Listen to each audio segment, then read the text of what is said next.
Hello guys, good morning. Welcome back to the Arshi's empire. सकाळचे 10 वाजलेत आणि सगळे कामं झालेत आणि मी आली आहे किचनमध्ये.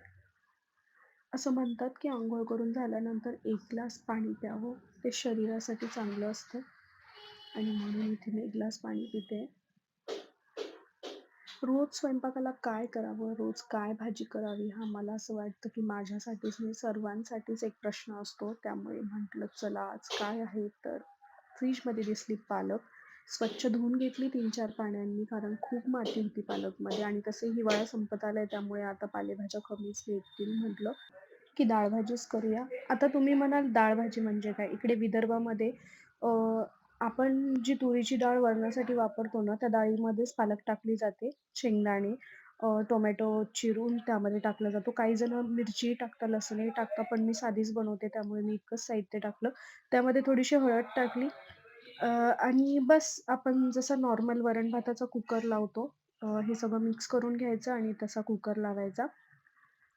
आणि 2 शिट्ट्या होऊ द्यायच्या मोठ्या गॅसवर. बारीक गॅसवर 3-1 शिट्ट्या होऊ द्यायचं म्हणजे छान डाळ शिजली जाते आणि दाणे वगैरे पण छान मऊ होतात. त्यामुळे बारीक गॅसवर 3 शिट्ट्या होऊ द्यायच्या. चला तर मग इथे 1 शिट्टी झालेली आहे आणि बाकी शिट्ट्या झाल्या पण मी त्या काही कॅप्चर नाही करू शकली. तर म्हटलं कुकर थंड होईपर्यंत आपण पीठ मळून घेऊ. आणि मी नेहमी असं रोजच्या रुटीनला सुद्धा मी भाजी फोडणी द्यायच्या आधी मी पीठ मळून घेते. कारण की 10-15 मिनिटं जर पिठाला आपण रेस्ट करायला ठेवलं ना, की पोळ्या पण खूप मऊ येतात आणि संध्याकाळपर्यंत त्या पोळ्या खूप नरम राहतात. तर इथे पीठ मळून झालेलं आहे माझं आणि आता ते रेस्ट करायला मी 10 to 15 मिनिट्ससाठी ठेवते. तोपर्यंत आपण दुसरी एक भाजी बनवून घेऊया. डाळ भाजी आहेच, पण 2-3 वांगे होते घरामध्ये, तर म्हटलं चला आपण वांगे बटाट्याची कोरडी भाजी करूया. आणि तसंही मला डाळ पालक जास्त आवडत नाही, त्यामुळे त्यामुळे एखादी दुसरी भाजी ही मला करावीच लागते. त्यामुळे म्हटलं चला वांगे होते मग आलू वांग्याची भाजी करूया. इकडे विदर्भामध्ये आलू वांग्याची भाजी खूप फेमस आहे. आणि आजकाल भाज्या किती खराब येतात बघा ना. आत्ताच वांगे आणले होते काही 4-5 दिवसापूर्वी आणि ते किती खराब निघाले. मी बघून व्यवस्थित चिरत होती की जेणेकरून खाताना मला ते आठवू नये. प्रत्येकाची भाजी करण्याची पद्धत ही वेगळी असते. आता जसं मराठवाड्या साईडला वगैरे आपण बघितलं तर अ, वांगे बटाट्याच्या भाजीमध्ये शेंगदाण्याचं कूट वापरलं जातं. पण इकडे विदर्भामध्ये दाण्याचं कूट फार कमी वापरलं जातं आणि असो मलाही सवय झाली इकडच्या पद्धतीने भाज्या करायची.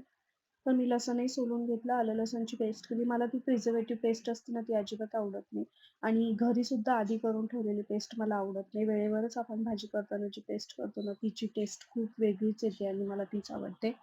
तर आपला कुकर थंड झालेला आहे आणि बस मी डाळ म्हटलं एकसारखी करून घेऊ आणि तुम्ही बघू शकता आपण जे टोमॅटो टाकलेले होते ना, ते सुद्धा किती छान मॅश झालेले आहे याच्यामध्ये आणि डाळही किती छान मॅश झालेली आहे. आणि त्याची टेस्ट आहे ना, आपण जी याच्यात टोमॅटो टाकतो आणि जे वाफवून घेतो ना, त्याची टेस्ट खूप वेगळी लागते भाजीमध्ये.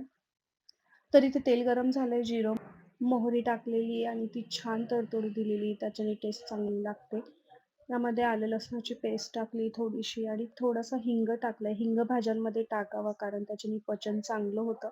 हळद टाकलेली आहे, लाल तिखट टाकलंय आणि थोडंसं चवीला तिखट लागणारं तिखट टाकलेलं आहे आणि बस हे सगळं छान तेलात तळलं गेलं की त्यात ही भाजी टाकून द्यायची. बरेच जण यात कांदाही टाकतात, पण मी काही यात कांदा टाकत नाही कारण मला अशीच छान वाटते ही भाजी. चवीप्रमाणे मीठ टाकलेलं आहे आणि बस आता छान पहिल्यांदा मोठ्या गॅसवर एक उकळी येऊ द्यायची त्या भाजीला आणि नंतर गॅस बारीक करून द्यायचा आणि व्यवस्थित उकळी येऊ द्यायची. राहिलेलं सुद्धा पाणी मी यात टाकून दिलेलं आहे आणि जास्त घट्ट नाही आणि जास्त पातळ नाही असं प्रमाण ह्या भाजीचं ठेवायचं. आता इथे आपण वांगे आणि आलूची भाजी फोडणी देऊन घेऊया. मी छोटीशी कढई ठेवली आणि मला छोटे भांडे खूप आवडतात. छोटा चमचा झालं, छोटी कढई झालं, छोटे पातेले झालं, माहीत नाही पण मला खूप आवडतात ते. त्यामध्ये आपण तेल टाकलं, तेल तापलं, जिरं, मोहरी टाकली, हिंग टाकलं आणि आलं लसणाची पेस्ट टाकली. ती छान परतली गेल्यानंतर आपण तिखट टाकलं. थोडीशी मी धनेपूड टाकली आणि मग हे छान तेलात तळल्या गेल्यानंतर आपण त्यात वांगे आणि बटाटे टाकायचे. वांगे बटाटे मी छान पाण्याने धुवून घेतले होते स्वच्छ कारण त्यातही खूप माती होती लागलेली वांग्यांना आणि मग त्यानंतर मीठ टाकलं चवीनुसार आणि बस छान हलवून घ्यायचं ते जीव करायचं व्यवस्थित आणि त्याच्यामध्ये थोडंसं पाण्याचा फुलका द्यायचा. मी डाळ पालकच्या भाजीमध्ये साखर विसरली होती, तर ती टाकली आणि वांग्याच्याही भाजीत टाकली आणि बस थोडी धनेपूड टाकली दोन्ही भाज्यांमध्ये वरतून आणि आता थोडंसं पाणी टाकते त्यामध्ये. थोडासा पाण्याचा फुलवा दिला आणि बस झाकण ठेवलं आणि ती भाजी छान शिजू दिली. तुम्ही बघू शकता किती छान लाल रंग आलेला आहे. आणि डाळ पालकच्या भाजीमध्ये आता वरतून आपण थोडीशी कच्ची पालक टाकते, कारण की आपण जेव्हा पालक शिजवून घेतो ना, तर तिचा रंग बदलतो आणि ज्यावेळेस आपण अशी हिरवी पालक टाकतो, ती भाजी दिसायलाही चांगली दिसते आणि कच्ची पालकही आपल्याकडून खाल्ली जाते. त्यामुळे असं गार्निशिंगसाठी तुम्ही वरतून पालक टाकू शकता. इथे एकीकडे आपली भाजी शिजते, तर थोडीशी पाण्याची गरज आहे त्या भाजीला म्हणून थोडं पाणी टाकलं, कारण एकदम कोरडी पण नको होती मला ती भाजी. आणि ती भाजी शिजते, तर चला तर मग आता आपलं कणिकही छान मुरलेलं आहे. 10-15 मिनिटं कणिक छान मुरत ठेवलं होतं आपण. तर पोळ्या करायच्या आधी पुन्हा एकदा म्हटलं एक छान एकदा कणिक चुरून घेऊ एकदा आणि आता बस पोळ्या करून घेऊ. इथे मी फास्ट फॉरवर्ड केलंय, कारण की मग व्हिडिओ खूप मोठा होतो. त्यामुळे मी थोडं फास्ट फॉरवर्ड केलेलं आहे. आणि आमच्या घरी फुलकेच आवडतात. माझ्या सासूबाईंना तेलपोळी आवडत नाही, त्यामुळे आम्ही फुलकेच करतो. आणि फुलके पटकनही होतात आणि पचायला पण खूप खूप हलके असतात आणि माझं लग्न झाल्यापासून मी फुलकेच बनवते. त्याच्यामुळे पटकनही होतात ते आणि छानही लागतात. खायला हलके असतात त्याच्यामुळे पचतात पण व्यवस्थित. माझं लग्न झाल्यापासून मी ते फुलकेच करते, नाहीतर माझ्या माहेरी तेलपोळी करतात.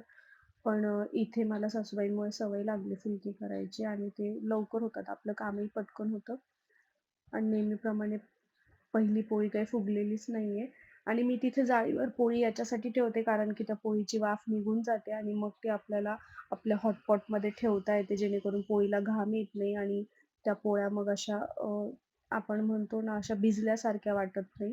रात्रीपर्यंत पोळ्या छान राहतात, मऊ राहतात. म्हणून मी आधी जाळीची एक प्लेट घेते, त्याच्यावर पोळी झाली की त्याच्यावर ठेवते आणि दुसरी पोळी त्या जाळीच्या प्लेटवर टाकायच्या आधी ती पोळी हॉटपॉटमध्ये टाकते.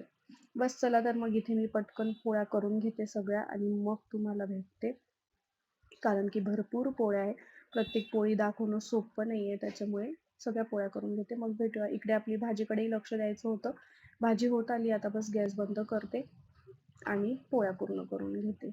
मग तुम्हाला फायनल स्वयंपाक दाखवते. इथे बघा पोळ्या झालेल्या आहेत, भात झालेला आहे आणि आपली वांगे बटाट्याची भाजी झालेली. किती छान दिसते ती भाजी. आणि बस इथे डाळ पालक पण झालेली. किती छान टेक्स्चर आलेले डाळ पालकला सुद्धा. आणि आपला गॅस स्वच्छ झालेला आहे. नक्की सांगा ब्लॉग कसा वाटला. बाय.